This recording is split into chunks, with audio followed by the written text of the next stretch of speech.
challenges are really a competition for the sources. So you've got a lot of the traditional sources that supply the merchant market that are moving into different geographies, so moving away out of Western Europe and North America into lower cost energy environments. And so that's taking some sources away. And then you also have carbon capture and sequestration, which is competing for those sources. So in essence, it's taking those sources, those raw sources of CO2 and taking them underground. And so that takes CO2 out of the market that's being used to supply the demand these days. And in addition, with these new emerging markets, you have a tremendous demand for biogenic CO2 that's going to compete with the sources that are not now supplying demand for the traditional applications. Sequestration has a place in the whole carbon management and carbon reduction world, and it is a threat to our traditional industry because it is going to compete for the raw CO2 that we utilize to produce our CO2 that we take into the marketplace.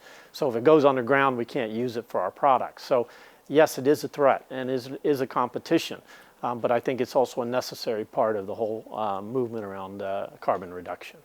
Emerging sources primarily are new, what we call alternative sources. So the traditional sources like ammonia, bioethanol, hydrogen production, those sources are not really growing, and so we're having to look beyond those for new sources, and those are coming from places like biomass gasification or AD biogas production sources, and those are the sources of the future. They're biogenic in nature for the most part, and they're readily available. They're good purity of CO2 in the waste gas, so they can be economically transformed into usable product. E-fuels is an emerging market. It's not really here and now. Everything's about pilot and kind of proof of concept right now, and so that market is evolving, and it's driven by decarbonization. It's driven by subsidies. It's driven by programs, governmental programs and incentives.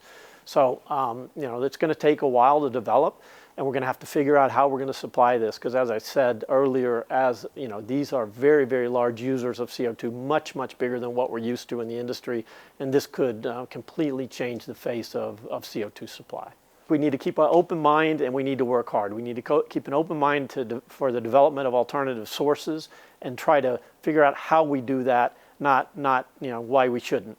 And then work hard to do that, and we need to be diligent in it, and we need to try to find ways to create economies of scale with those smaller sources.